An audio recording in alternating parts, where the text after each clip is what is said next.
Jadi mahasiswa Bangkit itu tersebar dari Sabang sampai Merauke, teman-teman. Jadi pasti relasi dan koneksinya sangat luas. Kemudian di Bangkit ini ada 3 learning path atau alur belajar, yaitu yang pertama mobile development, kemudian machine learning, dan ada juga cloud computing. Di sini peminatnya yang terbanyak ada machine learning ya, teman-teman. Kemudian diikuti dengan cloud computing, dan yang terakhir ada mobile development. Nah, selanjutnya persebaran siswa Bangkit tahun 2023 di seluruh Indonesia. Seperti yang sudah dijelaskan di slide sebelumnya, bahwa ada 9.500 mahasiswa untuk tahun ini dan tersebar di 276 kabupaten dan kota di Indonesia. Bisa dilihat titik-titiknya, teman-teman, kalau tersebar dari Sabang sampai Merauke.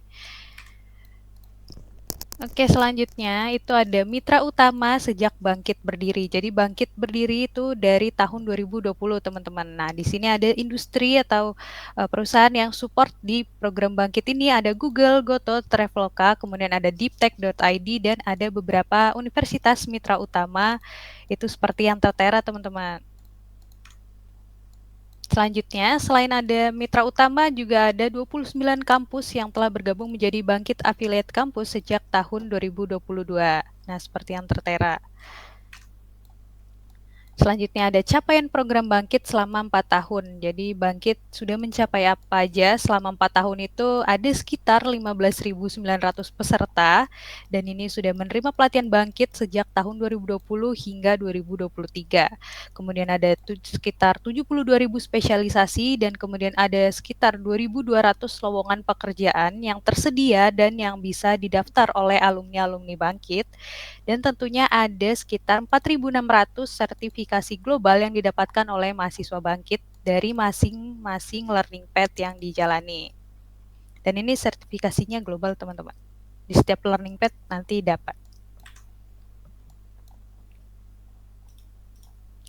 Selanjutnya ini perjalanan Bangkit selama 4 tahun dalam memberikan pengetahuan teknologi terkini untuk mahasiswa Indonesia.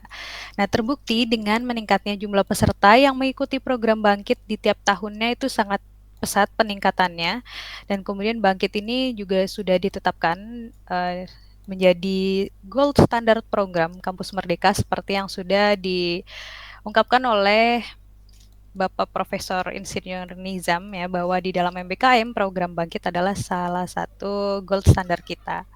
Nah, bisa dilihat perkembangannya dari 2020 cuma 300 peserta hingga di 2023 sampai 9.500 plus peserta, dan targetnya untuk di tahun 2024 targetnya akan menjadi 9.000 peserta di total semua alur belajar, teman-teman, dari mobile development, machine learning, kemudian cloud computing. Oke, selanjutnya mengenai metode belajar Bangkit akan dijelaskan oleh rekan Bangkit saya. Ya, silahkan Kak Adit.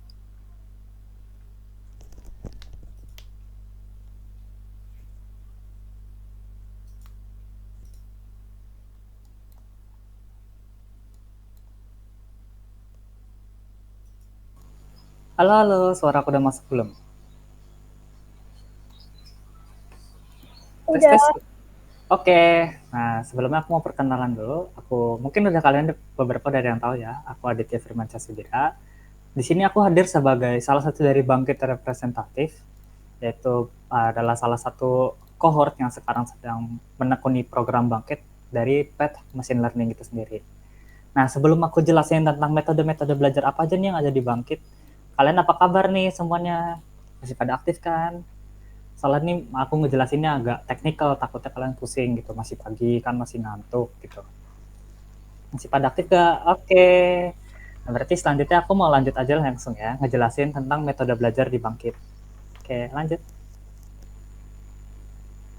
Nah, di sini metode belajar di Bangkit nih, ada diagramnya tuh sama ada tulisan-tulisan ribet banget kan, makanya aku nanya kalian dulu kabarnya gimana.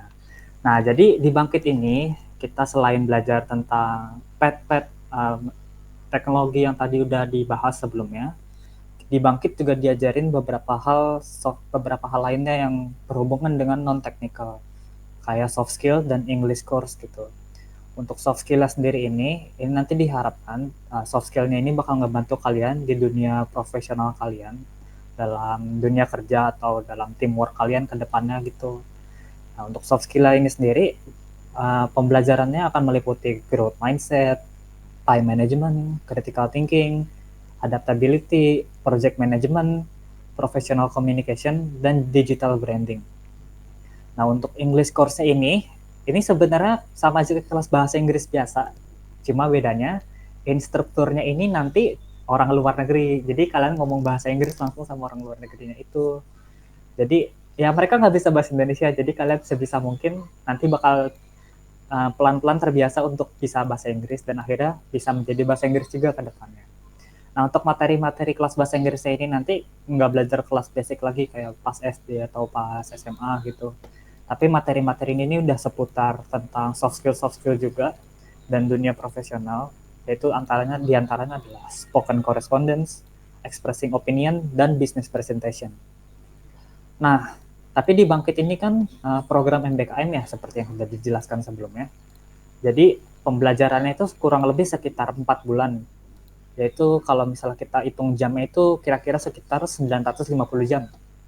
Nah, dalam 950 jam ini apa aja nih yang dipelajarin dan gimana aja gitu caranya. Kalau untuk itu sekitar 506 jamnya, kita ada pembelajaran daring, online gitu ya, secara asinkron. Pembelajaran ini tuh biasanya bentuknya berupa course-course gitu, kayak ngerjain di coding, ngerjain Coursera, atau GCSB. Kalau yang di coding ini biasanya dipakai untuk yang mobile development, yang Coursera itu biasanya untuk yang machine learning, dan GCSB itu biasanya untuk yang path cloud computing. Ini nanti setelah kalian ngerjain course-course ini, kalian bakal dapat banyak sertifikasi-sertifikasi global yang bisa kalian taruh di portofolio kalian, di LinkedIn gitu misalnya, yang nanti bakal ngebantu kalian dalam ngelamar pekerjaan ke depannya. Nah, terus selain itu ada 120 jam lagi kira-kira itu yang nanti bakal dalam bentuknya itu daring, tapi sinkron. Nah, pembelajaran ini tuh bentuknya nanti ada ILT. ILT itu Instructor Led Test. Dan ada pelatihan soft skill-nya, ada English-nya juga, ada study group-nya juga, ada guest speaker, sama guest session-nya juga. Nah, untuk dari materi-materi ini yang berupa daring itu, biasanya kalian akan diinstrukturi dan diundang pemateri-pemateri dari industri-industri besar atau dari universitas-universitas luar atau dari alumni-alumni Bangkit itu sendiri. Ini biasanya nanti bentuknya itu pemateri biasa, jadi kalian ada dikasih materi biasa, terus nanti di akhir bakal ada tes-tesnya juga untuk tahu seberapa paham kalian tentang materi yang udah diajarin gitu. Nah, terus sekitar 115 jamnya itu nanti kalian bakal ada refleksi dan konsultasi. Jadi kan ini program kampus Merdeka ya. Jadi pasti kalian bakal ada dosen pembinaan juga dari kampus.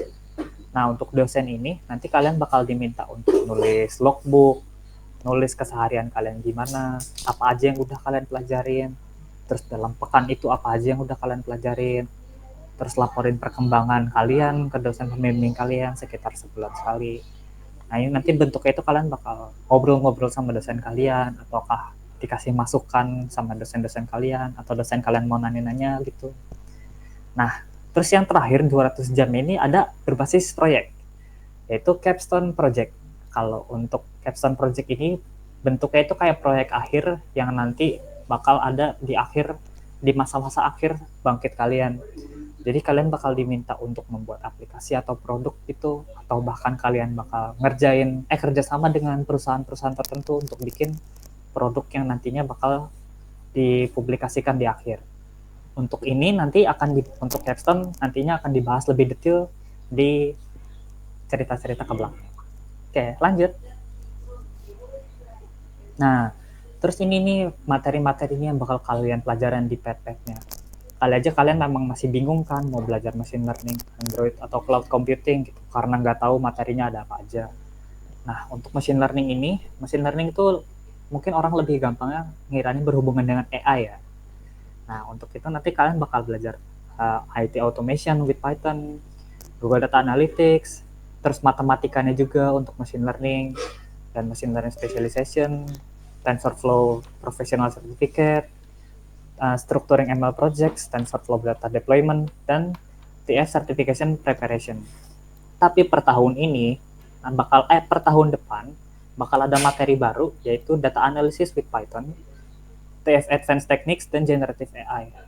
Materi-materi baru ini bakal ada mulai tahun depan, belum ada mulai tahun ini, karena belakangan ini permintaan untuk orang yang ahli AI itu semakin meninggi. Jadi dari Bangkit menanggapi hal tersebut dengan memberikan materi-materi baru. Nah, untuk Android, seperti yang udah kalian kira-kira ya mungkin sebelumnya, kalau Android ini fokusnya lebih untuk membuat aplikasi Android. Jadi kalian bakal belajar Kotlin, lalu Android untuk pemula, fundamental Android, paradigma solid, terus Android kelas menengah, dan Jetpack Compose. Tapi untuk per tahun depan, sama dengan machine learning sebelumnya, kalian bakal dapat materi baru juga. Dan materinya itu tentu saja berhubungan dengan AI dan machine learning. Karena itu tadi semakin meninggi permintaan untuk orang yang ahli machine learning dan AI. Jadi ya akhirnya yang belajar Android pun dikasih materi juga tentang AI. Nah, untuk cloud computing, nanti kalian bakal dapat Google IT Support, bakal dapat Cloud Computing Foundations juga, lalu Cloud Engineer Learning, lalu dapat basic web juga, JavaScript, backend, Cloud Engineer, terus ada Google Cloud Skill Boost juga, yang tadi kita bilang GCSB, lalu nanti bakal ada S Certification Preparation. Lalu sama seperti Android, yang cloud computing pun juga bakal dikasih materi AI juga gitu. Jadi ya kalian gak usah ragu juga kalau memang kalian minat AI, gak usah terlalu fokus ke machine learning ya, walaupun nanti di machine learning kalian bakal dapat lebih advance, tapi nanti di Android dan cloud computing pun kalian bakal nyenggol artificial intelligence juga, walaupun cuma sedikit. Dan tentu saja seperti yang udah dijelaskan sebelumnya, tiap path ini nanti di akhir bakal dapat certification global juga. Kalau untuk machine learning nanti bakal dapat TensorFlow Developer Certificate. Untuk Android ini bakal nanti dapat Associate Android Development Certificate.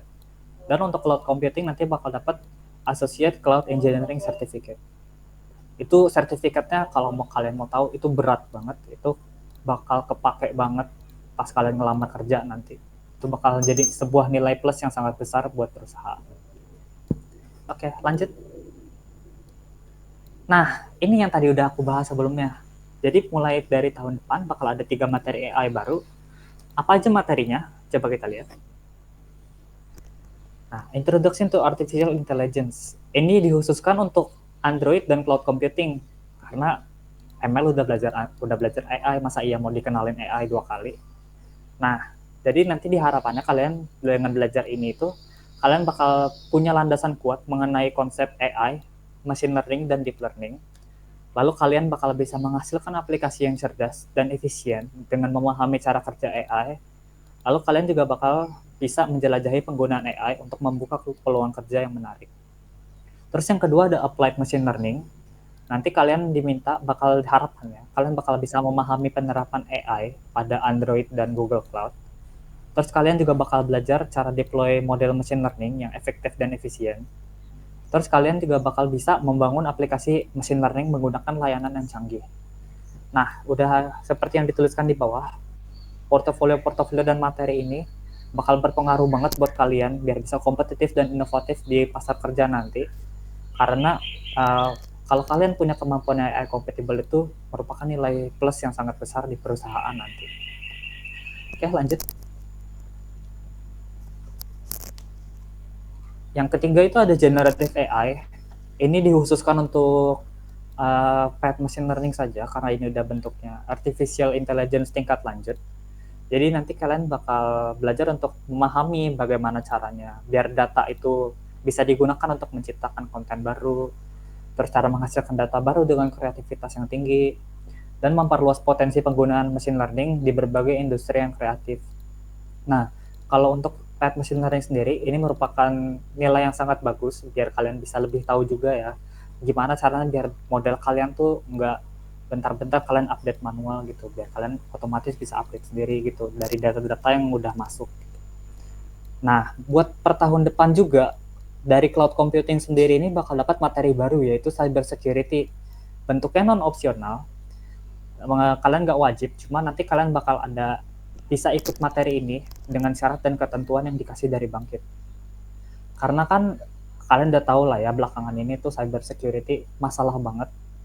Jadi ya mungkin Bangkit sadar kalau misalnya ini tuh memang materi yang perlu juga buat cloud computing, apalagi mereka mainannya dengan data gitu, dan datanya harus dijaga aman gitu biar gak gampang dicuri orang. Ya, makanya mereka memutuskan untuk memasukkan materi baru ini. Lanjut. Nah, dari tadi aku udah jelasin nih cara belajarnya gitu. Kayak materinya apa aja, terus pembagian jamnya gimana. Ya ribet lah pokoknya gitu kan. Yang pusing gitu, ada angka-angkanya semua atau materi-materi ngoding gitu, ribet banget lah. Nah, selain belajar itu dan sertifikasi-sertifikasi, apa aja sih keuntungan lainnya dalam mengikuti Bangkit ini? Lanjut. Yang pertama, aku tegasin lagi, sama, yaitu sertifikasi global. Jadi dengan sertifikasi global ini, kalian bakal meningkatkan kredibilitas kalian di industri IT.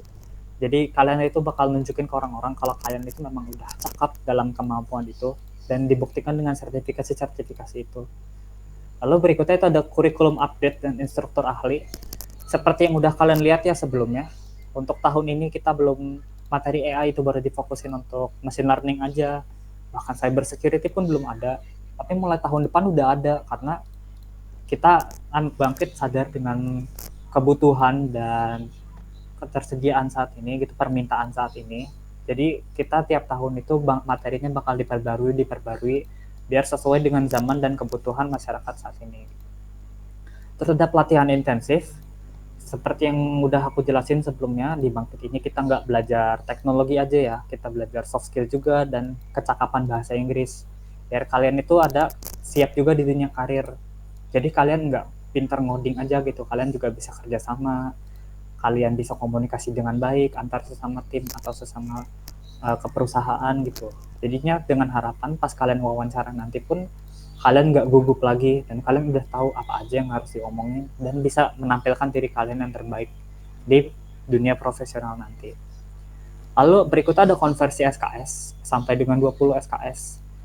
Nah, ini karena Bangkit sendiri terafiliasi dengan Kampus Merdeka, yaitu tepatnya di program MSIB. Jadi tentu saja buat kalian yang ada di semester 5, semester 6 atau 7, kalian bisa konversi SKS sampai dengan 20 SKS. Walaupun kebijakan program studi berbeda-beda ya, jadi jangan lupa diskusikan dengan ketua prodi kalian. Lalu berikutnya ada kesempatan kerja untuk lulusan. Nah, ini selain kalian bakal naikin kredibilitas kalian juga di dunia IT, kalian nanti di akhir program Bangkit bakal ada job fair juga yang diadakan oleh Bangkit langsung. Jadi nanti itu bakal ngebantu kalian buat dapat pekerjaan, nyari pekerjaan, dan dari perusahaannya juga bakal gampang juga gitu nyari kalian yang lulusan Bangkit, karena memang lulusan Bangkit itu merupakan nilai plus yang sangat besar.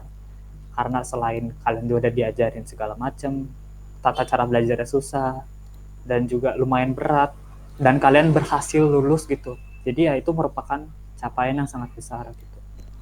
Nah, terus yang terakhir ada dana inkubasi. Nah, ini berhubungan dengan capstone yang udah aku omongin sebelumnya. Jadi di capstone itu, proyek akhirnya itu, yang beberapa capstone project yang terbaik bakal dapat dana dari Bangkit untuk ngejalanin produknya itu biar bisa jadi startup ke depannya. Nah, untuk cerita ini nanti bakal kita sambung lagi agak nanti ya. Jadi jangan kemana-mana dulu guys. Nanti bakal ada sharing-sharingnya sedikit dari pembicara yang lain. Lanjut. Nah, ini merupakan tangkapan-tangkapan layar dari pembelajaran yang ada di Bangkit. Pertama kita lihat dulu di sebelah kiri ada instructor-led training. Jadi di situ ada contohnya dari Google Cloud ya.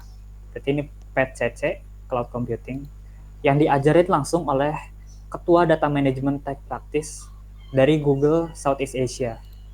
Jadi nanti kalian mentornya itu bukan cuma dosen-dosen aja gitu atau orang-orang yang jago di situ, tapi bakal dari orang-orang yang dari perusahaan-perusahaan besar, mungkin biasa dari Tokopedia, bahkan dari Gojek, dari Google, atau bahkan dari Traveloka. Jadi kalian nanti materinya tuh memang udah tervalidasi juga, dan kalian pun nanti bakal ada sesi tanya jawab juga sama mereka. Jadi kalian bakal bisa nanya-nanya juga langsung sama mereka. Nah, mereka ini nanti selain ngajarin kalian, mereka bakal ngasih tahu juga praktiknya di dunia nyata. real use case-nya gimana, dan seandainya ada masalah-masalah itu biasanya gimana ngatasinnya, masalah umumnya apa aja. Jadi kalian bakal dapat pengalaman langsung gitu dari mereka. Terus ada mentoring session juga. Mentoring session ini nanti terfokuskan pada beberapa hal. Jadi misalnya kalian ada masalah atau ada apa, itu nanti kalian bisa cerita-cerita sama mereka, sharing-sharing pengalaman gitu, sama minta masukan-masukan. Nah, terus ada guest speaker session juga. Ini nanti kalian bakal ada kayak speaker talk gitu dari perusahaan-perusahaan terkenal. Nantinya mereka bakal sharing-sharing pengalaman mereka atau sharing pengetahuan mereka, yang dimana nanti kalian bakal bisa tanya jawab juga sama mereka di akhir buat lebih tahu tentang pengalaman-pengalaman mereka dan dunia profesional mereka. Nah, di sini juga ada tulisannya juga, 80% dari semua kontributor di Bangkit berasal dari para ahli industri. Jadi walaupun mereka itu dari perusahaan-perusahaan besar, tapi yang terpilih untuk jadi pemateri dan pembicara pun dari orang-orang yang kemampuan dan kredibilitasnya udah tinggi di perusahaan itu. Jadi memang nggak sembarang orang aja gitu yang bisa jadi pembicara. Lanjut. Nah, selain itu bakal ada sesi mingguan juga bersama mentor. Jadi nanti kalian selain dapat dosen pembina dari kampus, di Bangkit sendiri kalian bakal dapat mentor juga. Jadi mentor ini tugasnya itu buat membina kalian. Kalau misal kalian ada masalah, ada apa, atau kalian mau nanya, atau kalian mau cerita-cerita soal kesulitan kalian selama Bangkit gitu. Nanti ada mentor juga. Nah, nanti kalian tiap seminggu sekali bakal ngobrol-ngobrol sama mentor. Jadi bakal ada update informasi apa, kalian ada apa yang mau dicurhatin atau mau minta bantu. Nanti bahkan kalian juga bakal ada bondingnya juga sesama tim kalian gitu, biar kalian bisa lebih dekat, dengan harapan setelah kalian join Bangkit ini pas udah lulus, kalian nggak cuma jadi pintar aja gitu, tapi kalian networknya juga jadi lebih luas. Dengan nantinya bakal ngebantu juga buat referensi dan nyari pekerjaan di masa depannya gitu. Lanjut. Nah, ini yang tadi aku udah ceritain soal dana inkubasi. Mungkin dari sini kalian beberapa udah ada yang pernah lihat ya produk-produknya. Jadi produk-produk yang ada di sini itu merupakan hasil dari capstone project Bangkit yang udah ada yang lolos inkubasi. Jadi mereka nanti bakal jadi startup company yang nantinya bakal didanai awal oleh Bangkit untuk dikembangkan biar jadi produk yang lebih berjalan dan bermanfaat ke depannya gitu. Oke, lanjut. Nah, tadi aku udah cerita-cerita nih tentang kesiapan, tentang apa aja isinya Bangkit nih. Sekarang kita mau sharing-sharing pengalaman nih. Ada cerita-cerita dari peserta-peserta dan alumni-alumni Bangkit. Oke, lanjut. Pertama kita tonton video ini dulu, guys.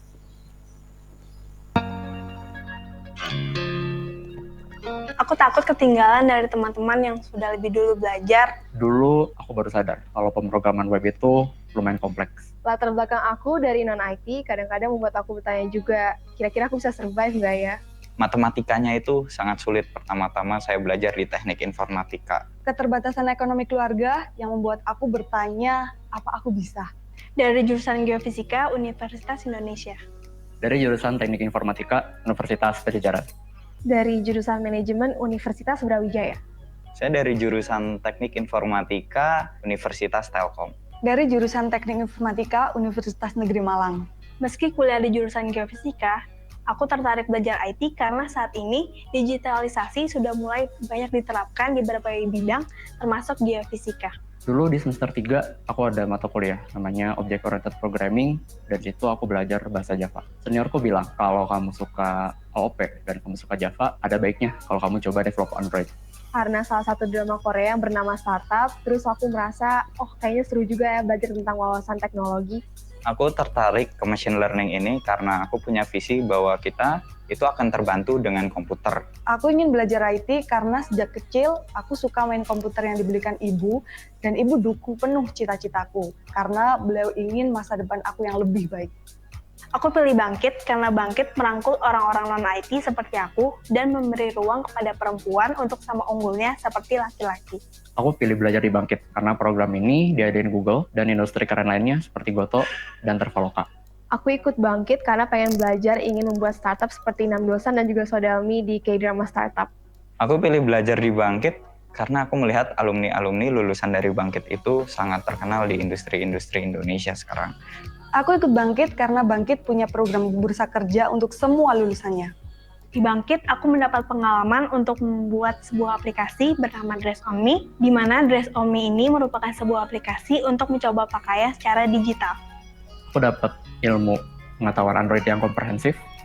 Selain itu ada kelas bahasa Inggris dan juga soft skills yang sangat membantu dalam aku berkembang di dunia profesional. Setelah Bangkit, aku dapat banyak, mulai dari timku masuk top 50 Capstone Project, kemudian juga aku lulus dengan peringkat distinction. Aku mendapatkan banyak kenalan baru, mulai dari teman-temanku hingga sampai expert-expert yang di industri saat ini. Setelah ikut Bangkit, aku dapat ilmu Android yang bermanfaat dan juga pekerjaan full-time dari Bangkit Career Fair. Kini, Dress On Me berhasil mendapatkan dana inkubasi sebesar 140 juta rupiah dari Google dan Dikti. Aku jadi software development engineer intern di Dana Indonesia. Sekarang aku jadi advisory associate di PricewaterhouseCoopers Indonesia. Sekarang kesibukanku adalah bersama teman-temanku membangun startup yang bernama Kerjago. Sekarang aku jadi Android developer di PT Prima Vista Solusi.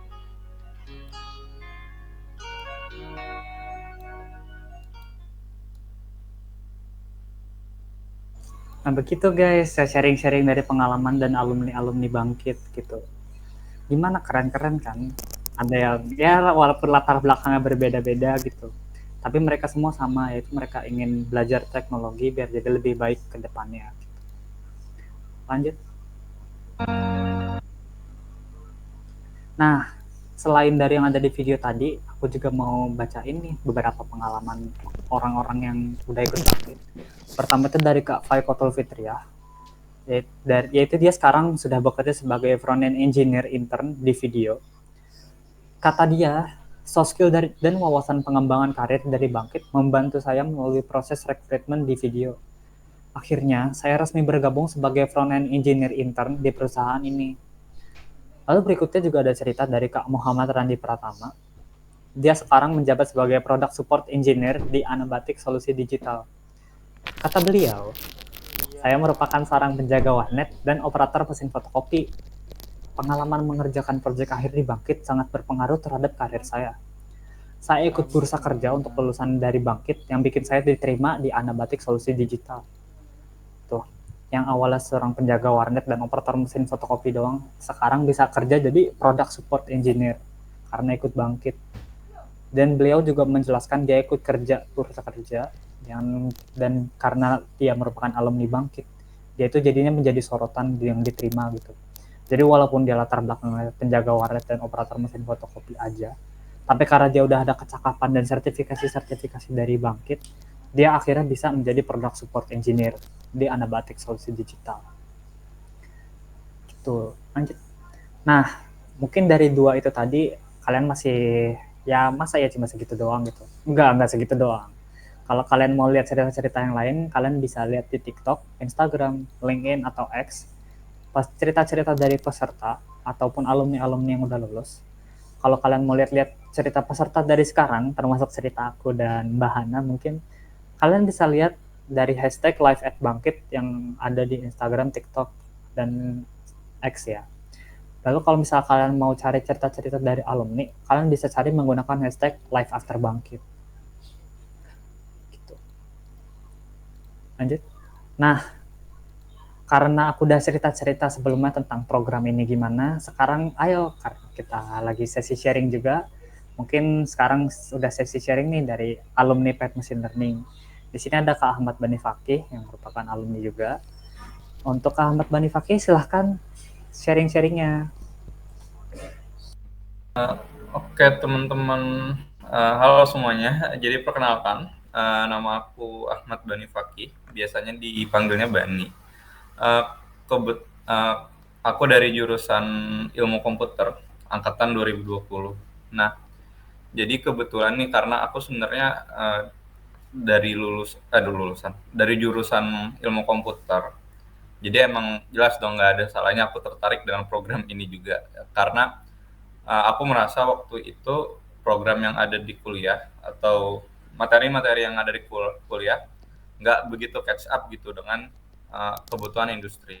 Jadinya kebetulan ada emang program ini, program Bangkit. Disitulah aku membuat keputusan buat masuk di Bangkit Path Machine Learning. Nah, sebelumnya kenapa machine learning? Kenapa nggak, padahal 2 pilihan lain, ada cloud computing, ada Android development. Sebenarnya dua-duanya itu juga keren. Nanti dijelasin sama 2 alumni lainnya. Cuma alasan aku di machine learning karena menurut aku tertarik banget di bidang data. Karena data itu akan krusial banget. Kan kalau kalian lihat penjagaan privasi data itu buat masing-masing orang sekarang udah genting banget ya urgensinya. Udah seakan-akan sesuatu yang penting banget. Nah, jadi kenapa sih di zaman sekarang ini data tuh penting banget? Nah, salah satu alasan data itu menjadi penting, penting itu karena data itu yang kita punya bisa di training atau dilatih untuk menjadi machine learning. Nah, sebetulnya apa sih machine learning itu? Nih, jadi misalkan kalian gini, misalkan kalian main game, mungkin kalau pertama kali main, misalkan main Dota, main game Valorant, Dota, atau Mobile Legends gitu.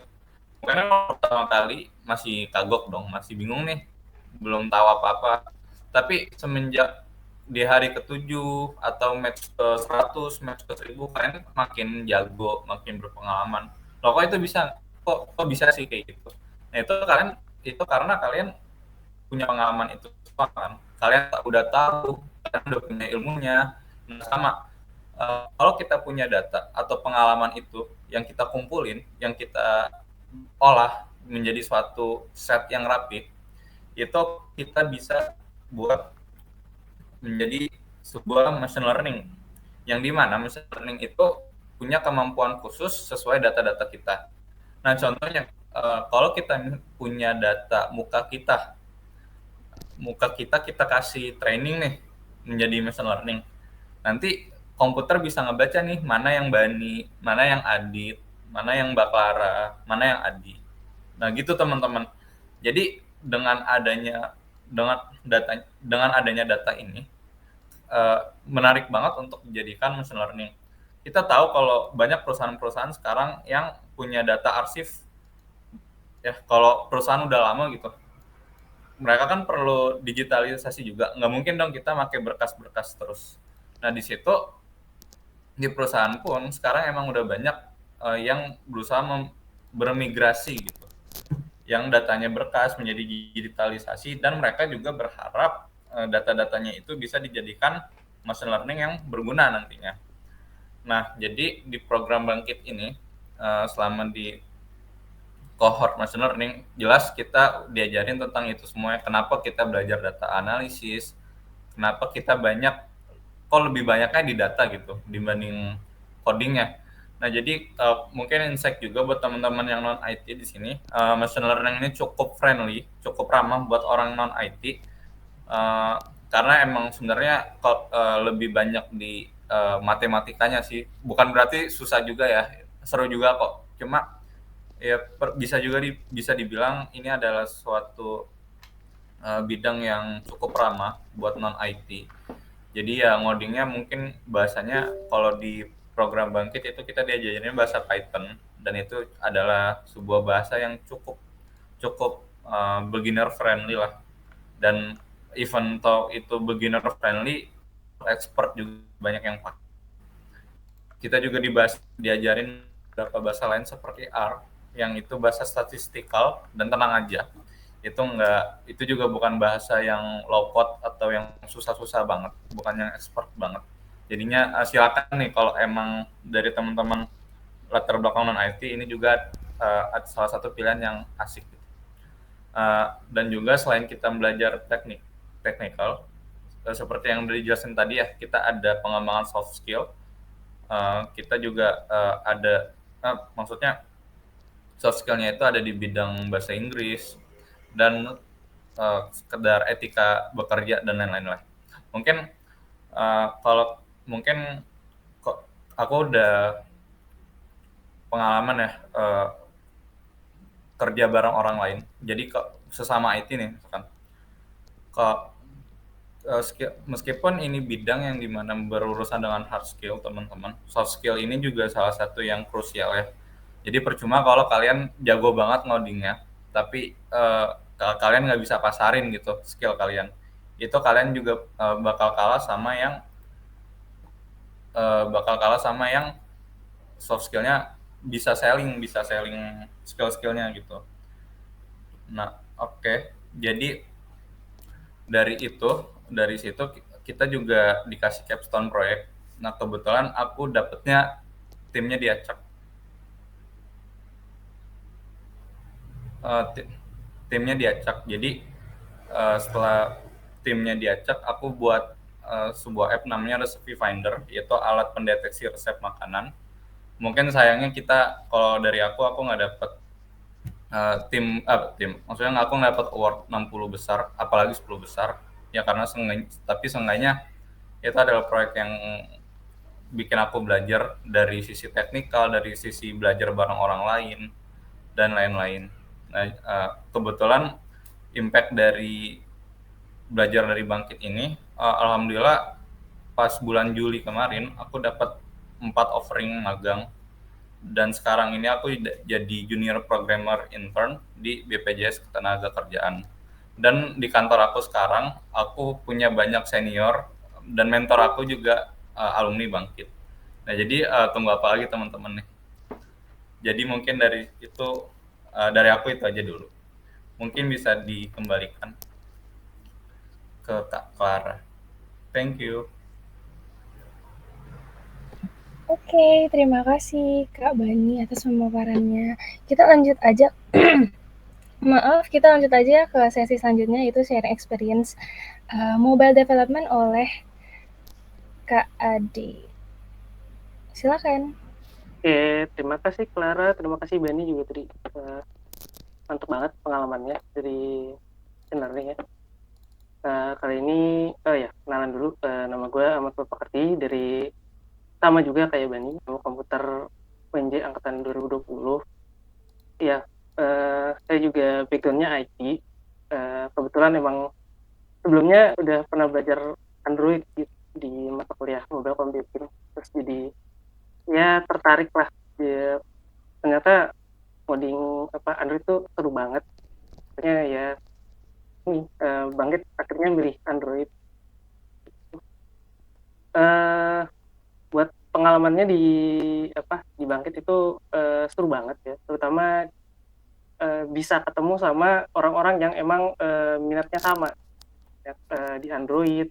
Terus kita juga dapat fasilitas-fasilitas kayak kita bisa nanya ke mentor, orang-orang yang udah ahli banget gitu di bidang Android gitu. Jadi kita di luar Bangkit mungkin kita nggak bisa atau mungkin susah gitu ketemu sama orang-orang kayak gitu, tapi di Bangkit itu kita dipermudah dan emang dipaksa buat kita harus aktif gitu buat ngomong sama mereka, buat nanya-nanya gitu, karena ya emang sayang aja gitu kalau nggak dipakai gitu. Udah dapat fasilitas, tapi mungkin ada beberapa kesulitan ya, karena di Bangkit itu kita dipaksa juga pakai bahasa Inggris. Jadi kita dipaksa untuk melatih skill bahasa Inggris kita. Kita nggak cuma dilatih untuk bersaing di dunia nasional di Indonesia aja gitu pakai bahasa Indonesia, tapi mau internasional. Jadi kita diajak untuk bersaing di dunia internasional. Jadi kita dipaksa untuk belajar bahasa Inggris ya. Ada soft skill, pas soft skill juga tuh kita tugas-tugasnya itu juga semua pakai bahasa Inggris, nggak boleh pakai bahasa Indonesia. Dan itu buat aku sendiri yang bahasa Inggrisnya masih kurang jago gitu, alhamdulillah bisa improve dari ikut Bangkit ini gitu, dan jadi semakin percaya diri lah buat Bangkit. Mungkin aku nggak kayak Kak Bani ya yang udah dapat intern. Sekarang aku kesibukannya coba fokus ini aja sih, skripsi. Emang udah semester akhir jadi fokus skripsi dulu, mungkin nanti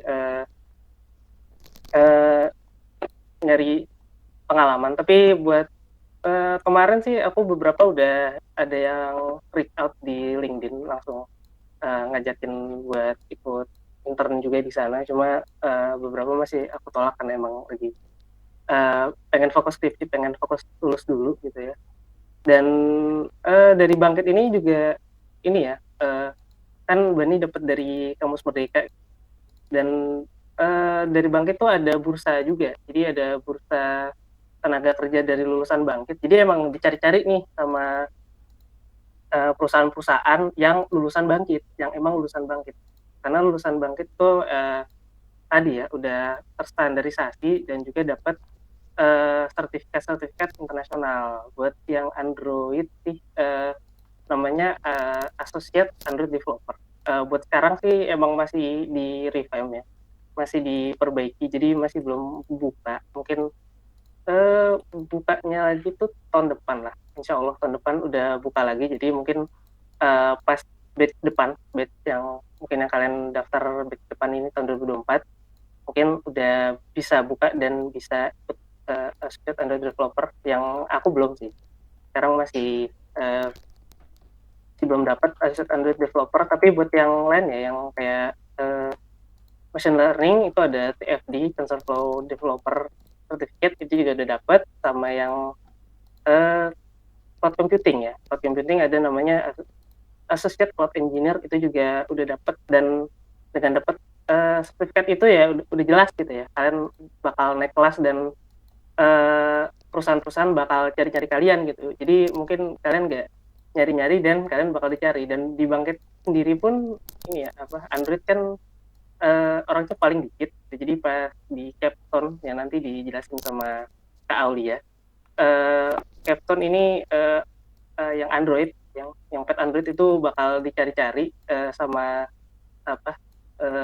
cohort lain, karena butuh banget gitu. Semua teknologi yang paling gampang dijangkau sama orang itu pasti di Android. Jadi buat belajar Android ini sangat-sangat penting dan pasti dicari-cari sama kita gitu. Dan Androidnya kita belajarnya tuh juga up to date ya. Jadi nggak cuma belajar Android yang pakai XML, yang pakai Jetpack biasa. Sekarang ada juga Jetpack Compose ya. Dan itu kalau nggak salah baru di batch aku yang 23 batch 1 itu baru ada Jetpack Compose di kurikulumnya. Dan sekarang nanti ada AI juga gitu kan. Jadi emang kurikulum banget ini sangat up to date, dan mungkin jadi makin nambah materinya makin susah juga mungkin buat kalian ya. Tapi aku yakin kok orang yang daftar Bangkit itu pasti punya semangat yang tinggi, dan aku yakin kalian bisa melewati rintangan-rintangan, karena nanti hasilnya kalian sendiri yang rasa itu bakal dicari-cari sama perusahaan, dan skill kalian kurang lebih itu sih buat Android ya, dari aku. Mungkin aku balikin ke Clara atau mungkin langsung ke Kak Iksan aja. Balik ke Clara dulu kali ya. Oke, makasih Kak Adi. Nih tadi walaupun ada tantangan susah belajar bahasa Inggris ya, tapi masih bisa melewati Bangkit di path mobile development ini. Baik, selanjutnya langsung aja dilanjutkan ke Kak Ihsan untuk penjelasan sharing experience cloud computing. Silakan. Oke, ya. Halo guys, selamat pagi semuanya nih. Waduh. Apakah masih pada stay di sini? Masih pada fokus kah? Gitu kan. Siapa tahu tiba-tiba ngantuk gitu kan. Setelah mendengarkan cerita-cerita itu kan, ada yang tiba-tiba tidur di depan layar atau gimana gitu kan. Oke. Pertama-tama kenalin, aku Iksan Nagil Kusuma. Ya biasa dipanggil Iksan atau kadang juga ada yang manggil Agil gitu sih, tapi kebanyakan yang biasanya tuh manggil aku Iksan gitu. Terus aku itu alumni Bangkit tahun 2022 dari Learning Path Cloud Computing. Terus juga kalau aku di UNJ tuh jurusannya ilmu komputer sih 2019. Jadi waduh skripsinya waduh sudah menambah 1 semester gitu kan, semester 9 nih sekarang. Ya minta doanya ya guys, semoga cepat lulus nih. Biar gak kelamaan jadi beban di prodi gitu kan, program studi. Terus juga ya ada agak fun fact juga nih, aku sekarang jadi apa namanya mentor di Bangkit 2023 Batch 2 ini. Dan ada satu fun fact lagi selain itu. Aku juga kemarin tuh keterima itu apa namanya Grow with Google Career Fair. Dan sekarang ini aku lagi magang di perusahaan namanya PT Mita Solusi Telematika sebagai Cloud Engineer Intern.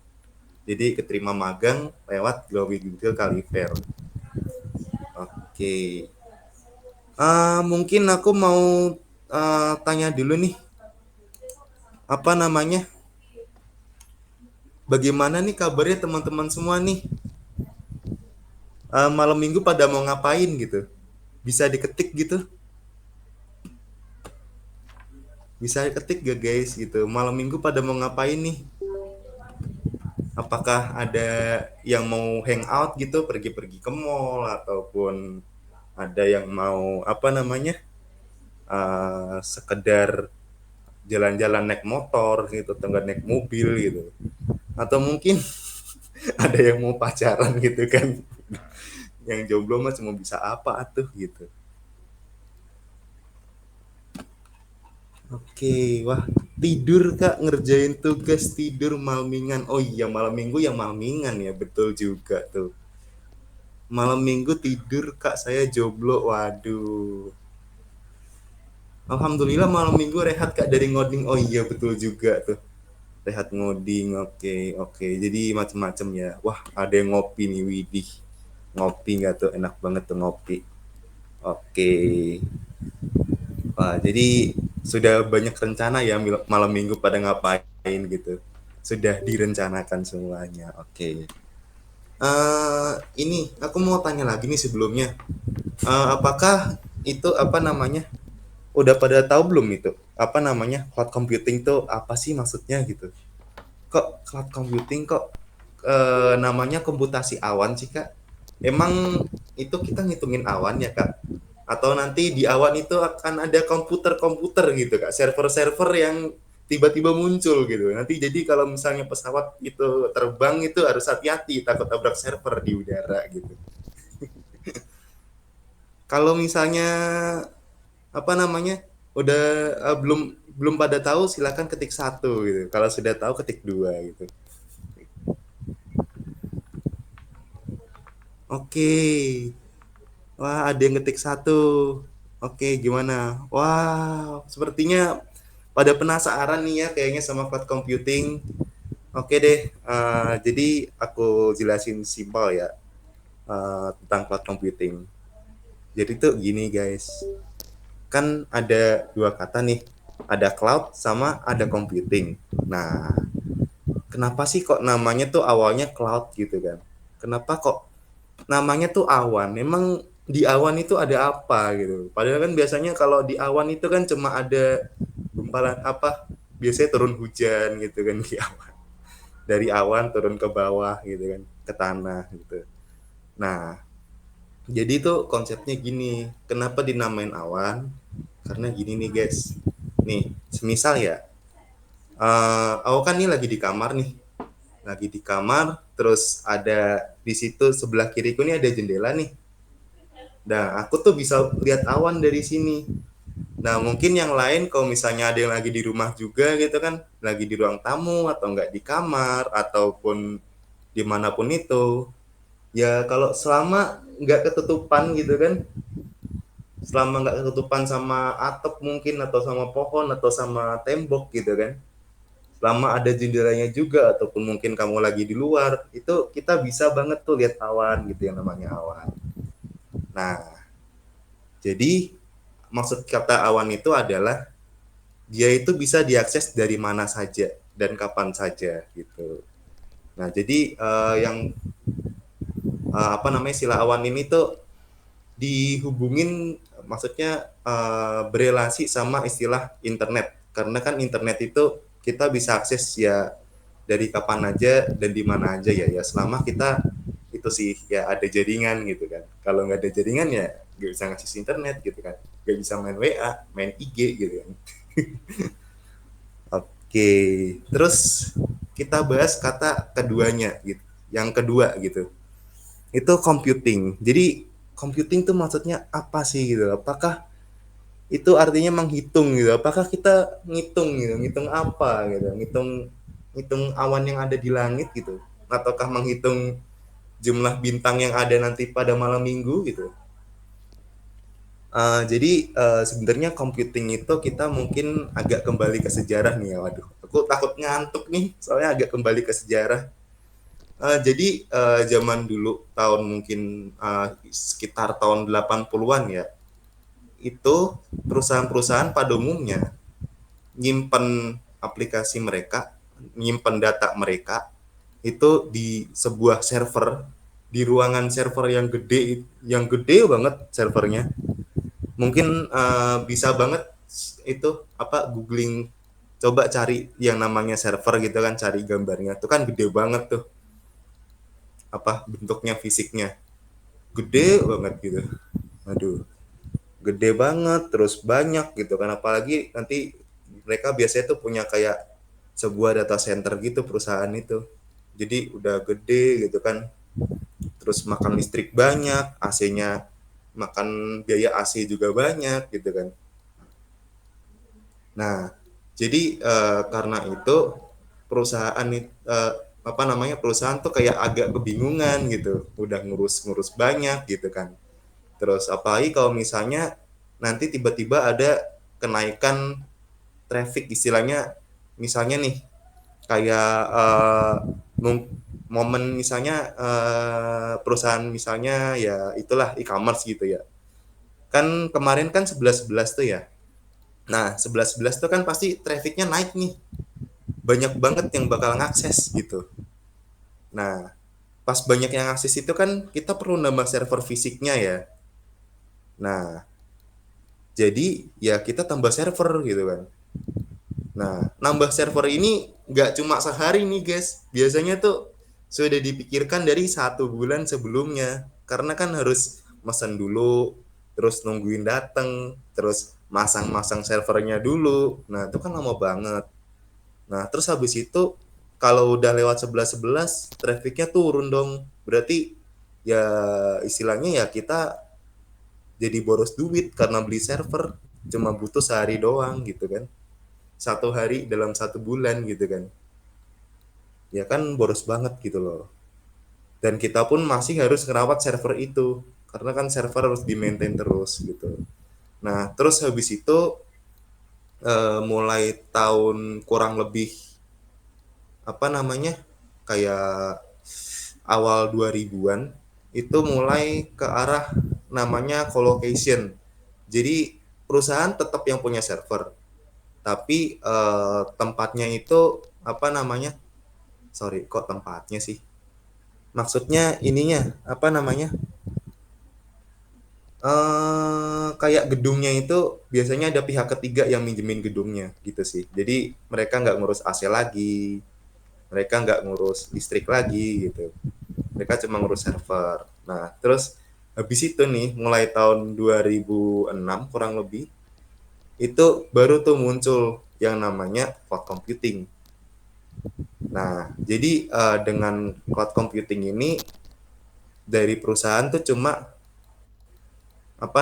dia tuh kalau misalnya mau server nih, mereka cuma tinggal klik-klik doang gitu di konsol gitu istilahnya. Mereka tinggal klik-klik doang ya, kayak misalnya checkout di itulah e-commerce gitu, kayak bayar barang di e-commerce gitu kan. Nanti servernya bakal tersedia cepet gitu, gak nungguin 1 bulan lagi gitu. Nah, jadi kalau semisal disimpulin ya, cloud computing itu apa? Jadi cloud computing itu ya istilahnya komputasi, kayak tadi itu sumber daya misalnya server ataupun yang jaringan-jaringannya itu bisa diakses dari mana saja melalui internet gitu. Jadi sumber daya IT yang bisa diakses dari mana saja melalui internet. Intinya itu sih. Nah, nanti di cloud computing sendiri itu kita bakal belajar ya tentang bagaimana sih caranya eh, menyusun jaringan virtual gitu kan. Kan pasti kan tiap server itu kan apa namanya harus bisa saling berkomunikasi kan. Nah, itu kan pasti akan ada mekanisme jaringan virtualnya. Nah, itu kita bakal belajar tuh gimana sih caranya eh, apa namanya nyambungin server-server ini, tiap-tiap server itu apa ke dalam sebuah jaringan. Bakal belajarin tuh. Terus juga kita bakal belajar gimana sih apa namanya ngedeploy sebuah aplikasi gitu, meluncurkan aplikasi itu ke pasar gitu istilahnya, biar bisa dilihat banyak orang gitu. Terus kalau tadi kan ada materi baru ya, kayak misalnya apa namanya introduction to AI, terus apa namanya terutama yang applied apa namanya applied yang tadi tuh yang applied ML atau cloud computing itu nanti bisa banget tuh belajar tentang apa namanya deployment machine learning di cloud tuh kayak gimana sih gitu, gimana sih caranya machine learning itu di deploy gitu biar bisa machine learningnya tuh istilahnya diakses oleh banyak orang gitu. Terus kan ada juga tadi cyber security ya. Nah, cyber security itu apa namanya kan emang belakangan ini cyber security itu penting banget guys, jujur penting penting penting itu karena memang sudah banyak kasus gitu terkait dengan keamanan di dunia cyber gitu kan, keamanan di internet gitu, bahkan udah banyak juga kasus-kasusnya perusahaan gitu kan kena serangan gitu kan. Nah itu nanti kita bakal belajar gimana sih caranya buat istilahnya mencegah serangan itu gitu, kita ngebentenginnya gimana sih gitu. Jadi intinya itu sih. Terus kalau semisal aku cerita dari alumni ya, mungkin kan tadi udah pada cerita itu ya yang sebelumnya tentang di Bangkit tuh gimana aja sih ini ada soft skill hard skill ya. Mungkin aku cerita ke lebih ke setelah Bangkit gitu. Nah setelah Bangkit itu ya yang pertama itu ya aku ada jadi mentor ya, mungkin nanti aku agak ceritanya agak belakang. Dan yang kedua nih aku keterima itu guys Graduate Google Career Fair yang tadi aku cerita. Ya, jadi di Bangkit itu kan ada bursa kerja ya. Setelah kamu lulus Bangkit, nah tuh bisa banget tuh daftar. Jadi apa namanya di situ nanti kamu bakal bisa ngeliat tuh mana aja sih perusahaan yang sedang butuh orang-orang Bangkit gitu kan. Bisa kamu lamar satu-satu gitu kan.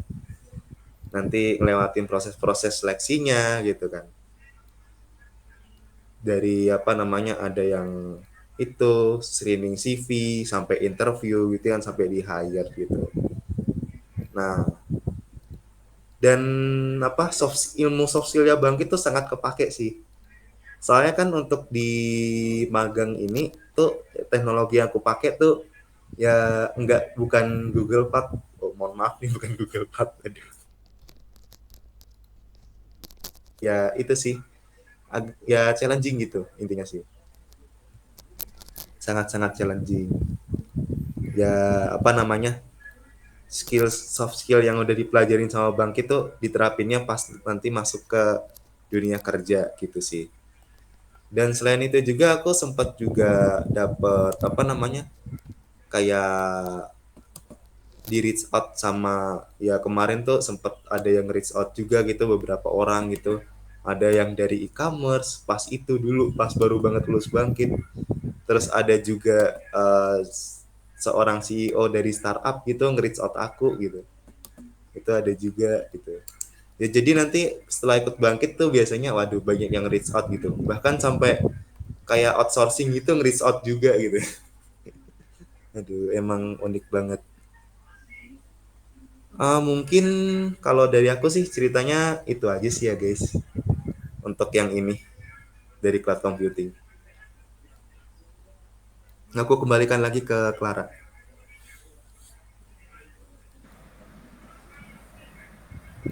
Oke, Terima kasih Kak Ihsan. Pembawaannya bikin kita melek lagi ya teman-teman. Dan justru nggak cuma pengalaman nih, kita juga dapat ilmu daging mengenai cloud computing. Dan bagi teman-teman yang hadir, jangan lupa untuk mengisi link kehadiran yang sudah kita kirim di chat box. Baik, selanjutnya kita ke sesi selanjutnya nih, masih sama Kak Ihsan, yaitu tentang sharing session mentor. Silakan Kak Ihsan.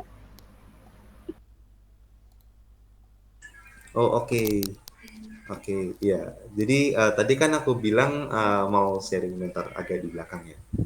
Ya, oke ya. Ini sekarang saatnya aku sharing mentor. Jadi, apa nih mentor tuh apa sih gitu kan? Mungkin ada yang masih bingung gitu kan.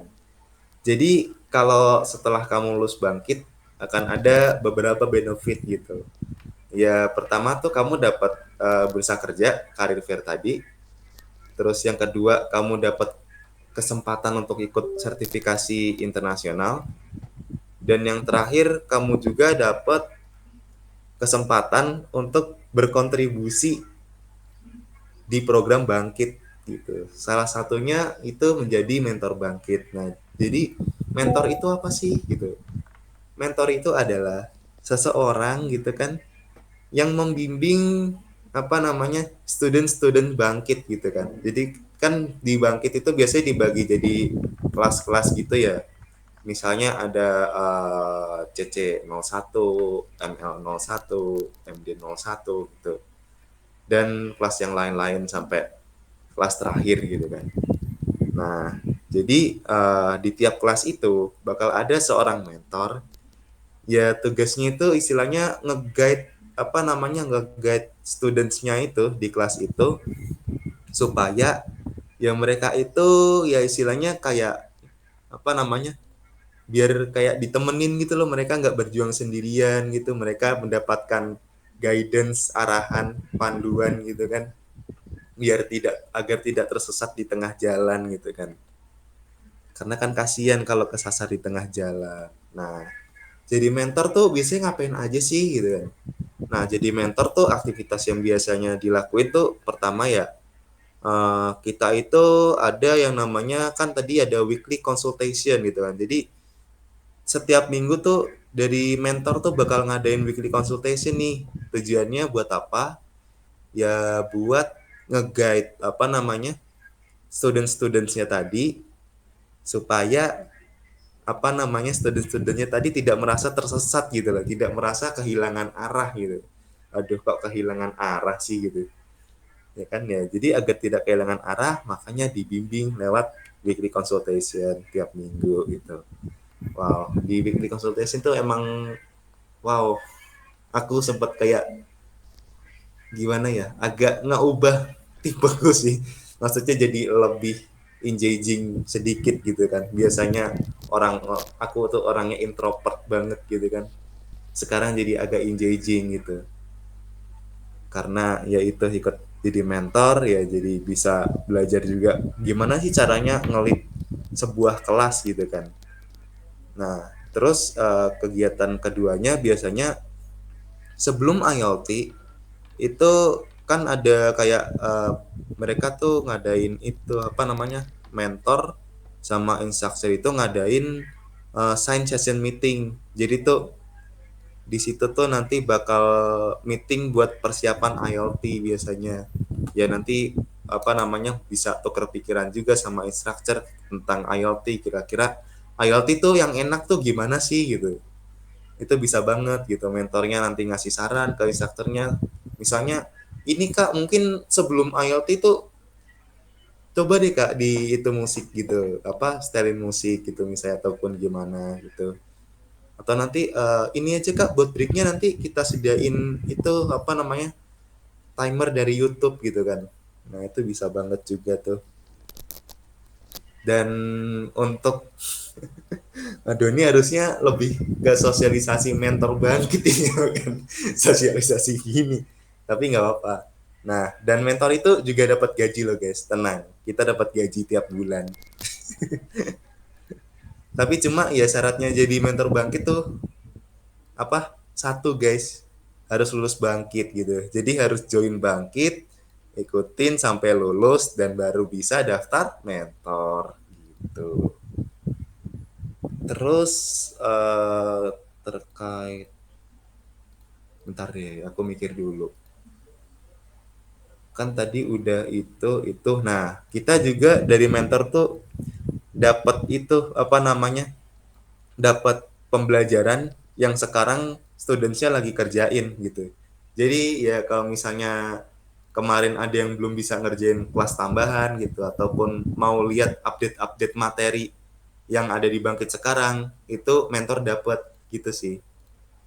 Ya mungkin dari aku ceritanya sekian sih untuk mentor Bangkit gitu. Aku serahin lagi ke Clara. Silakan. Baik, jadi alumni Bangkit, ternyata kakak bisa berkesempatan menjadi mentor bagi student setelah angkatan kakak ya. Menarik banget. Sekali lagi terima kasih Kak Ihsan atas penjelasannya. Dilanjut dengan sharing experience capstone oleh Kak Aulia.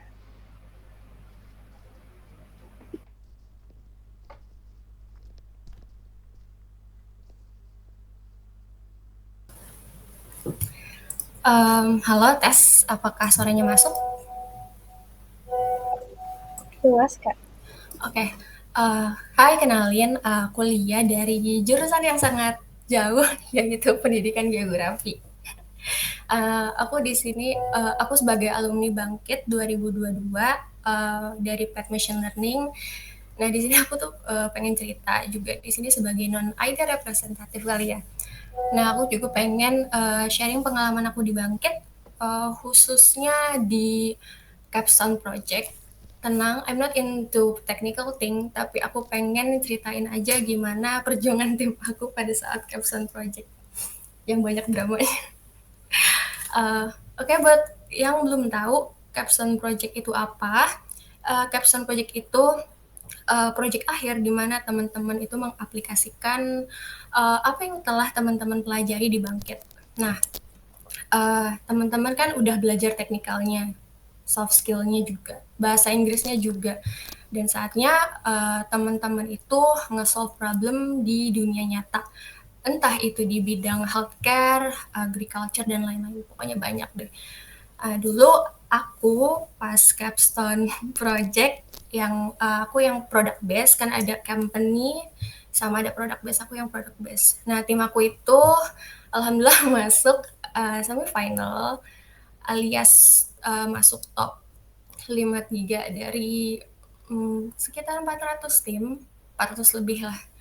Nah, aku sadar bahwa masa-masa capstone itu adalah masa-masa yang cukup berat karena teman-teman yang awalnya belajar Hello World, teman-teman itu harus bikin aplikasi solutif untuk menyelesaikan permasalahan yang ada di luar. Tapi tenang, teman-teman itu nggak bakal kerja sendiri. Kalian itu bakal berkolaborasi juga dengan pet lain. Misal aku machine learning bekerja satu tim sama pet cloud computing dan pet Android. Dan juga teman-teman tuh bakal dimentori sama praktisi industri sama juga dari universitas juga ada. Nah, dulu ya tim capstone aku itu komposisinya 3 IT dan 3 non-IT. Jujur tim aku bukan yang GG banget, tapi untungnya tim aku itu benar-benar disiplin, yang kalau ada jadwalnya meet, kita meet, sama kita juga saling support satu sama lain. Walaupun masih kan ada anggota tim aku yang kelas juga, masih ada kelas, bahkan SKS-nya juga ada yang masih banyak, tapi mereka tuh tetap ngabarin gitu, nggak ngilang. Dan pastinya ini juga berkat materi-materi soft skill di Bangkit kayak growth mindset, time management, adaptability, resilient, dan yang membantu kita itu buat tetap berjuang gitu sampai akhir. And yeah, we got top 53. Mungkin itu aja sih cerita dari aku nggak bahas teknikal. Ya, mungkin boleh di next ya. Oke ini buat teman-teman ini langsung aja kalau misalnya tadi udah banyak banget ya kisah inspiratif dari teman-teman rekan-rekan bangkit aku yang lain. Nah, kalau masih kurang itu bisa aja scan di sini. Boleh di next. Nah, ini kita masuk ke syarat dan cara daftarnya. Oke, boleh di next kelar. Oke. Nah, di sini buat teman-teman yang merasa memenuhi syarat, udah langsung aja daftar bangkit. Langsung aja next. Nah, ini ada tahapan registrasinya. Langsung aja kalian klik di Google, searching di Google g.co bangkit, apply, terus kerjain daftar ulang dulu, kerjain asesmennya, kemudian tapi jangan lupa udah apply di Bangkit, apply juga di platformnya Kampus Merdeka. Nah, habis itu berdoa semoga keterima. Nah, ya sambil nunggu pengumuman. Untuk selengkapnya ya di sini di g.co/bangkit. Next, mungkin udah ya gitu aja. Nah ini tinggal di scan. Saya kembalikan ke moderator Clara. Oke, pasti penuh perjuangan ya Kak di capstone ini. Walaupun kedengaran sulit, mungkin kita juga bisa mendapat masukan dari expert-expert lainnya. Oke, terima kasih untuk Kak Aulia atas penjelasannya. Kita lanjut ke sesi selanjutnya yaitu sesi Q&A nih. Bagi teman-teman yang mungkin ada yang ingin ditanyakan atau kurang jelas dari presentasi kakak-kakak kita tadi, boleh silahkan langsung aja bertanya ke menu Q&A di pojok kanan bawah. Silahkan teman-teman. Wah, ternyata udah ada yang bertanya nih. Dari Maheswara Zahran, izinkan saya membacakan pertanyaannya. Perkenalkan, nama saya Maheswara dari Prodi Bisnis Digital Angkatan 2023. Izin bertanya, kira-kira apa saja yang harus dipersiapkan untuk mengikuti program Bangkit sejak semester 1? Wah, silakan. Mungkin bisa dijawab dari Kak Adit kali ya, silahkan. Oke, thank you Clara. Oke, mungkin untuk Maheswara dari proses bisnis digital ya.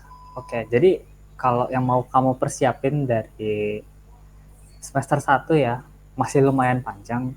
Yang penting kamu persiapin aja untuk disiplin dan berkomitmen. Karena kan di Bangkit ini agak berat ya prosesnya, program studinya dan pelatihan-pelatihannya gitu. Jadi yang penting kamu komitmen aja untuk ikut Bangkit ini. Karena ya manfaatnya kan lumayan banyak juga ya, tapi ya prosesnya juga lumayan berat. Jadi yang penting kamu kumpulin tekad aja dulu dari semester 1 kalau memang kamu tuh mau ikut ini biar jadi lebih sukses ke depannya gitu. Karena kan Bangkit ini juga update terus kan ya tiap tahun kurikulumnya. Bahkan tahun depan pun tahun depan udah mau update materi AI. Siapa yang tahu materi apa lagi yang bakal mereka tambahin pas udah giliran kamu bisa ikut Bangkit nanti ke depan. Kali aja mereka udah nambahin AR kan, nggak ada yang tahu. Begitu, Maheswara. Oke, apa ada tambahan dari kakak abang yang lain?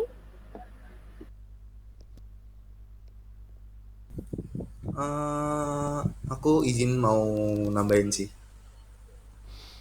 Oke. Wah, wow banget sih ya. Semester 1 loh, gila, bayangin aja. Baru semester 1 sudah membidik Bangkit gitu loh. Baru kemarin baru selesai itu kan, apa namanya? Baru saya ospek gitu kan, tiba-tiba sudah mengincar Bangkit. Wah. Tipsnya sih selain yang tadi disampaikan ya. Tips selanjutnya tuh kamu bisa pilih dulu, bisa apa namanya, explore dulu nih.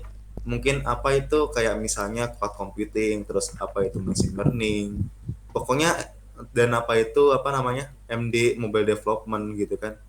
Nah pokoknya tuh kamu explore dulu tuh learning path yang ada di Bangkit itu. Nah, kira-kira apa aja sih gitu.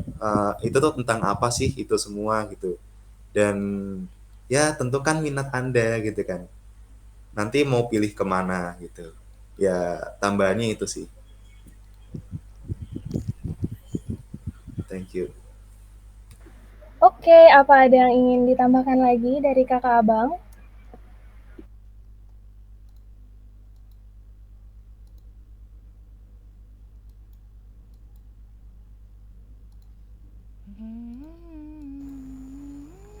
Sepertinya tidak ada, mungkin kita tunggu saja untuk pertanyaan berikutnya. Baik, sepertinya sudah cukup ya tadi jawaban untuk Kak Maheswara. Jadi sudah jelas ya, mungkin tadi izinkan saya merangkum. Tadi itu tekad yang penting dan explore terhadap program-program yang ada di Bangkit dan menemukan jati diri, path mana yang mau diambil seperti itu Kak Maheswara. Sambil nunggu pertanyaan lain, boleh ya bagi teman-teman yang belum isi absen, yuk langsung aja diisi, linknya ada di chat box, silahkan.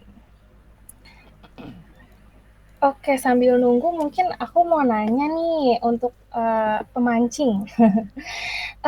Jadi kan masalahnya ya, aku dengar-dengar di sini tuh para mahasiswa UNJ kurang bisa berbahasa Inggris nih. Jadi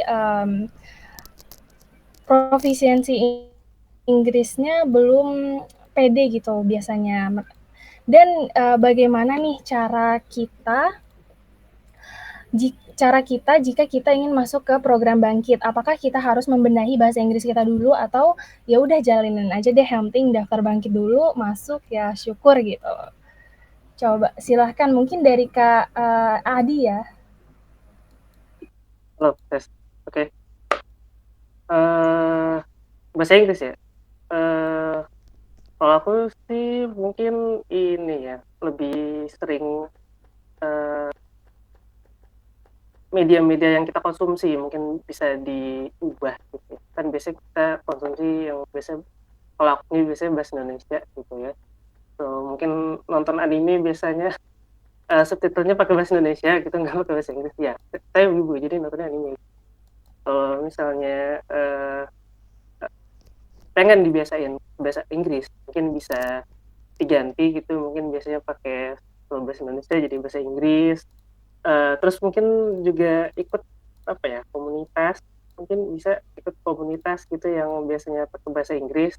Kalau aku sejauh ini sih komunitas pasti bahasa Indonesia, tapi mungkin kalau kalian tertarik mungkin bisa ikut komunitas-komunitas bahasa Inggris mungkin, atau komunitas-komunitas berbahasa Inggris gitu, pasti akan lebih gampang karena nanti di Bangkit juga mirip-mirip gitu sih. Bakal kayak komunitas jatuhnya nanti di Discord ya. Nanti pakai Discord ya. Mungkin bisa itu ya, bikin Discord ya, nggak punya Discord gitu. Mungkin bisa latihan gitu, JB-JB sama orang. Sok kenal aja nggak apa-apa. Sok kenal gitu mungkin kita bisa melatih ngomong bahasa Inggris biar nggak malu. Oke, mungkin itu aja sih dari aku. Mungkin yang lain bisa nambahin, tapi ini udah ada pertanyaan baru nih. Mungkin bisa dibalikin lagi ke Clara. Oke, makasih atas jawabannya Kak Adi. Iya benar, ada pertanyaan lagi dari Kak Senoaji Pamungkas. Perkenalkan, saya Senoaji Pamungkas dari Prodi Sistem dan Teknologi Informasi tahun 2023. Izin tanya Kak, mengenai tahapan nomor 3 dalam registrasi Bangkit, yaitu kerjakan assessment task, apakah tes tersebut berupa tes ngoding atau sistematis ya? Sistematisnya bagaimana ya Kak? Oke, pertanyaannya sangat-sangat ini ya, teknikal sekali. Mungkin boleh dimulai dari Kak Aulia, silahkan. Halo, tes. Ya, pertanyaan itu tadi, sorry boleh lihat yang nomor itunya?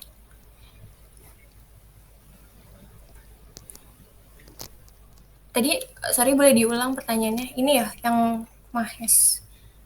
Yang poin ketiga ya?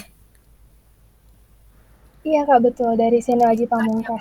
Assessment test itu di platform Decoding, kalau aku pribadi, itu kalau nggak salah ya, aku agak lupa, dia itu ada tes codingannya, terus ada semacam kayak penalarannya juga, sama aku agak sedikit lupa deh. Ada tes penalarannya juga, ada matematikanya juga ya kalau nggak salah. Di situ aku agak lupa sih. Mungkin boleh ditambahin sama teman-teman yang lain. Halo, halo. Mungkin nambahin dari Kak Aul tadi. Jadi asesmen tes yang di platform decoding itu, kalau waktu aku sih, itu 50 soal pilihan ganda gitu ya. Itu pertanyaan basic, sekedar logika dasar. Sama ada coding-codingnya yang agak teknikal sedikit maksudnya. Cuma yang benar-benar dasar banget. Benar-benar di luar banget. Dan itu harus nyalain kamera. Meskipun itu online nggak dijagain, itu asinkronus, cuma diwajibin nyalain kamera dari platform decodingnya itu. Jadi itu sih, dan nggak harus yang dipersiapin banget kok. Ya boleh sih kalau mau nyampe belajar, cuma itu pertanyaannya dasar banget, logika dasar sederhana. Jadi ya bisa lah kalian lah. Thank you, itu aja dari aku. Oke, dari kakak yang lain ada tambahan? Tes. Mungkin aku izin nambahin. Oke, kalau untuk tes asesmen itu tiap pet yang kamu pilih berbeda tesnya. Jadi untuk seperti aku, Kak Aul dan Kak Ahmad Bani, itu kita kan sama-sama machine learning ya.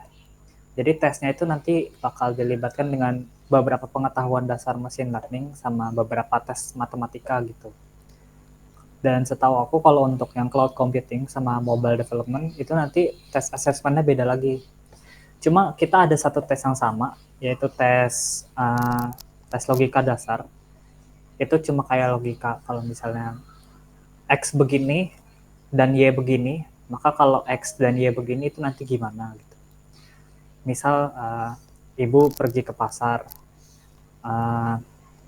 ayah pergi bersama ibu. Kalau ibu pergi ke mall, ayah pergi sama siapa? Kayak tes gitu-gitu aja gitu.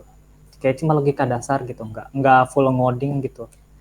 Kalaupun ngoding juga dasar gitu, kayak cuma ya pertanyaan-pertanyaan yang bisa kalian pelajarin langsung gitu. Dan yang seperti udah dijelasin sama Bani sebelumnya itu on cam. Itu jadi ya memang kalian harus pastiin kamera kalian itu berfungsi sebelum tesnya dimulai. Tapi gampang kok tesnya, nggak susah. Orang non IT aja bisa masuk. Santai aja, santai. Itu, guys. Oke, semakin jelas ya jawabannya. Boleh nambahin nggak? Iya, silakan boleh. Oke. Mungkin sebelum aku nambahin, aku mau confirm dulu ya ke yang student representatif nih. Pas kemarin tesnya tuh ada itu nggak sih tes kepribadian nggak? Soalnya kan mungkin antara tahunku sama tahun sekarang beda gitu. Kayak ada tes kepribadian gitu nggak? Untuk yang kemarin, tes kemarin banget nih. Itu tes kebinekaan bukan sih, Kak? Enggak. Beda lagi ya?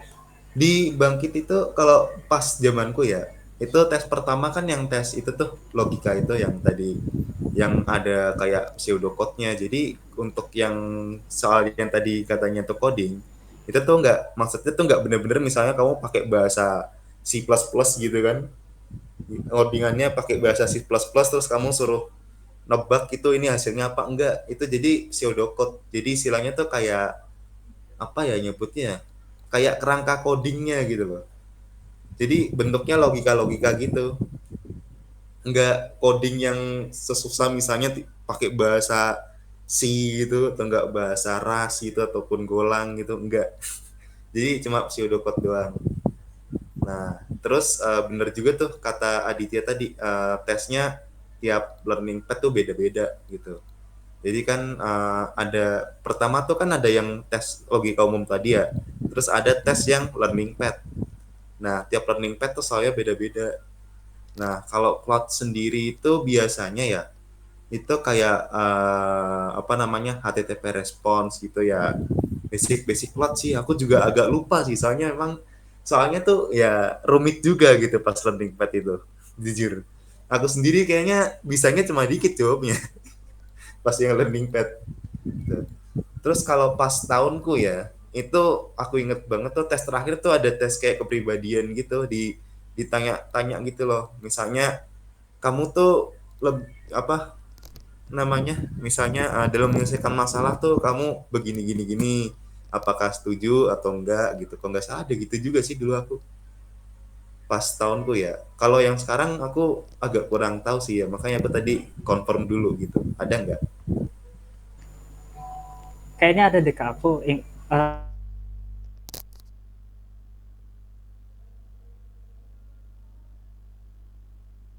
semua guys. Jadi ya itu mohon di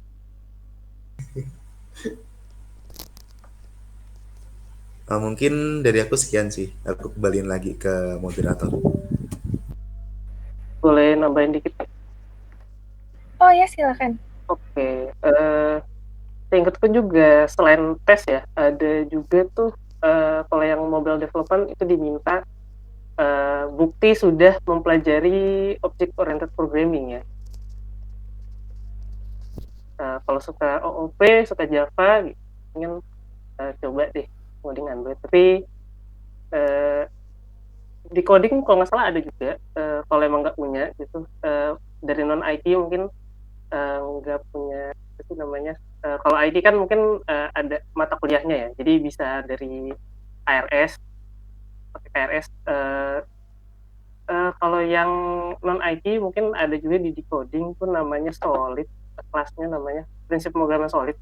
Nah di Solid ini kita juga belajar OOP. Kemarin aku juga pakai yang ini. Dan dari sini kalian bisa pakai yang ini. Kalau yang mobile yang machine learning sama computing aku nggak tahu sih ada kewajiban ngasih sertifikat atau enggak. Kalau yang mobile development seingatku harus. Jadi setidaknya Bangkit itu tahu kalau kalian tuh setengahnya bisa menyelesaikan apa namanya batch kalian gitu. Pokoknya Bangkit ingin memastikan kalian bisa menyelesaikan bangkitnya kalian. Makanya ada assessment testnya juga yang nggak cuma yang dasar, tapi juga ada sedikit spesifik Android-nya gitu. Pengetahuan dasar tentang Android apa sih? Android apa sistem operasi, apa itu aplikasi, software, apa namanya, apa itu pengembangan software, itu ada pertanyaan sedikit-sedikit di assessment testnya tadi. Jadi nggak cuma ini ya, ini dites cuma buat saringan doang, tapi juga buat memastikan kalau kalian tuh bisa menyelesaikan studinya, kurang lebih gitu.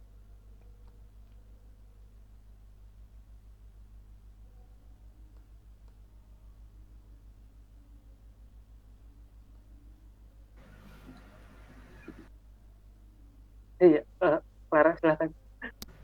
Oke. Wah, oke. Sekali lagi ada yang ingin menambahkan? Cukup ya. Penjelasannya tadi lengkap banget ya dari 5 narasumber kita. Terima kasih kepada Kak Aulia, Kak Bani, Kak Adit, Kak Ihsan, dan Kak Adi. Pasti udah gak sabar nih pengen mempersiapkan diri buat ngerjain assessment testnya di masa depan ya teman-teman. Semoga bagi yang ingin tes bisa mendapatkan hasil yang terbaik. Oke, balik lagi ke sesi Q&A. Di sini sudah ada question lagi dari Kak Raffi Atalah. Kak mau tanya, saya Raffi dari Ilkom 2019, kalau misalkan gagal atau tidak lolos gitu tes akhirnya, Kak, apakah ada spesifik sanksi gitu, Kak? Apakah ada spesifik sanksi gitu nggak? Misal seperti tahun depan nggak boleh lagi ikut Bangkit, Kak, General of Pet, Kak. Oke. Mungkin bisa dijawab oleh Kak Hana dulu ya. Silakan Kak Hana. Oke, makasih Clara. Izin menjawab ya. Untuk sanksi sebenarnya tidak ada ya, karena memang Bangkit kan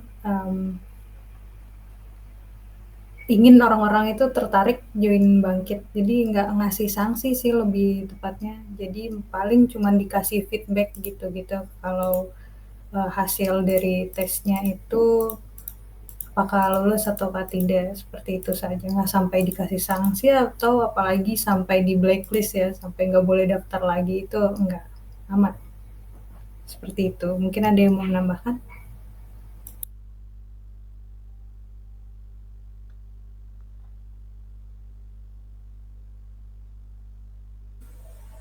Mungkin aku mau agak klarifikasi dulu ya nih pertanyaannya Kak Raffi ini maksudnya tes akhir itu tes apa ya? Apakah tes assessment tadi yang buat mau masuk bangkit atau nanti di bangkit ya? Soalnya permasalahannya kan di bangkit itu pas nanti ikut bangkit ya.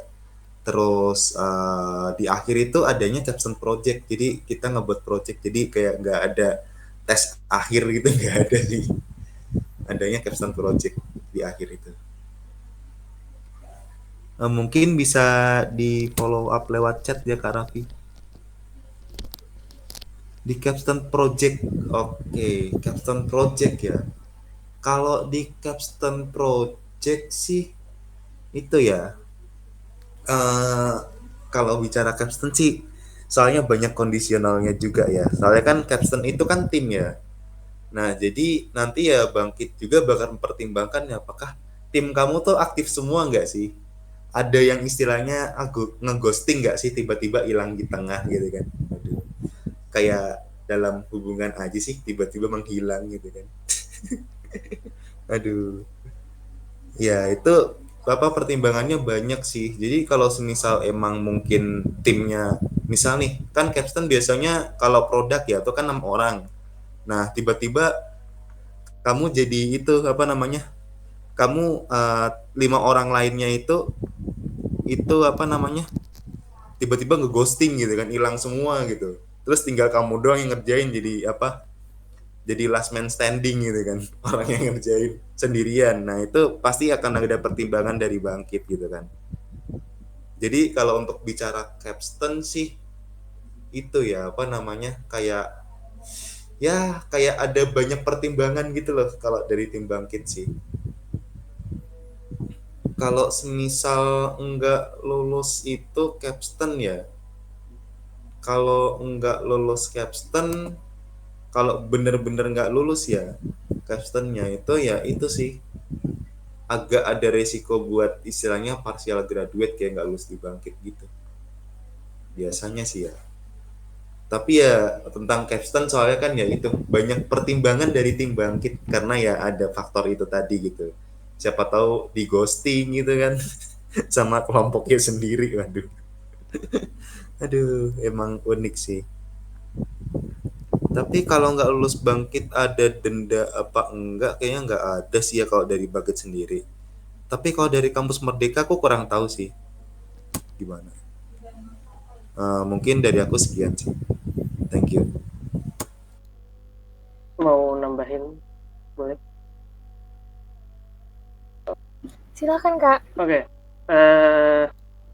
Kalau ngomongin capstone project ya, sebenarnya jangan takut dulu nggak bisa ngerjain capstone projectnya, karena nanti capstone project akan dibantuin sama, jadi gini, kalian dari capstone team nanti bisa minta apa request lah gitu. Mungkin dari tim kalian ada apa namanya kesulitan di sisi cloud computing atau mobile development, nanti kalian bisa request ada mentor dari orang yang emang udah ahli, terus nanti kalian bisa konsultasi sama mereka, jadi dibantuin penuh gitu sama tim bangkit dan di-encourage buat nyelesain. Jadi jangan takut dulu apa namanya di-ghosting atau gimana. Jadi mungkin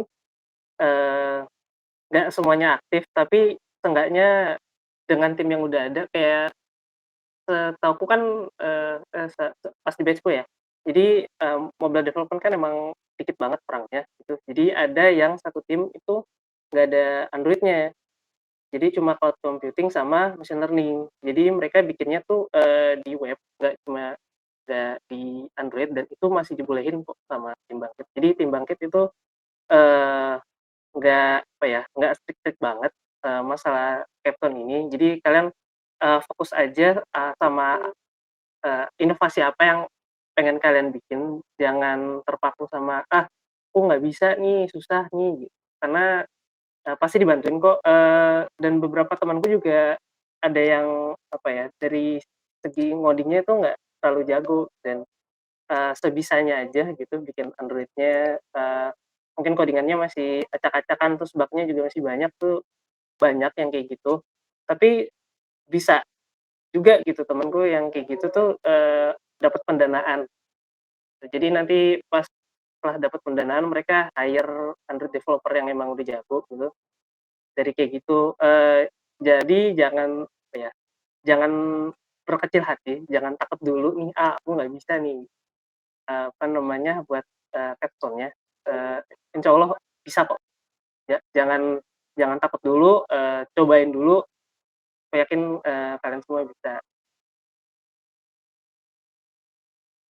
Jangan takut sama capstone, nah betul itu, pasti bisa, aku yakin kalian semua bisa berkarya di dunia, kan dari non-IT pun bisa masuk juga. Itu aja mungkin dari aku, mungkin yang lain ada yang mau nambahin, silakan.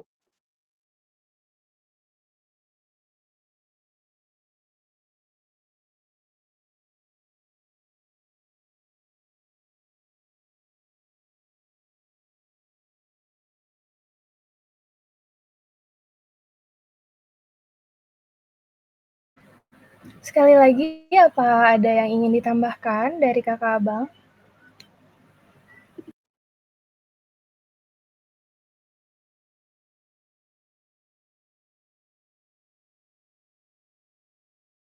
Saya rasa cukup ya. Oke, terima kasih Kak Adi, Kak Ihsan, dan Kak Hana. Mungkin sekarang kita ke sesi dokumentasi dulu ya teman-teman. Boleh yuk kita on kamera. Nanti sesi dokumentasi akan saya pimpin. Silahkan. Boleh diaktifkan dulu kameranya.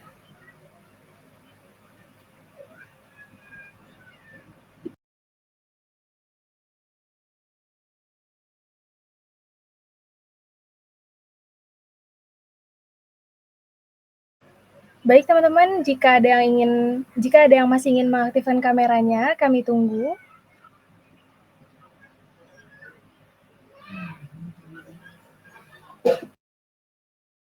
Yang mau ikut foto tapi nggak bisa yang mau ikut foto kasih tahu di chat ya guys, biar kita masukin ke screen-nya. Kita tunggu sampai menit 48 kali ya yang mau ikut foto.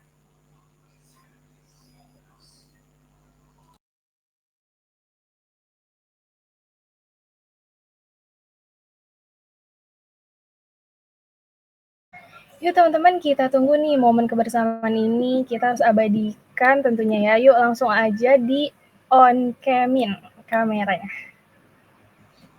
Sambil nunggu kita ini dulu kali ya. Posenya mau gimana? Bangkit posenya gimana sih?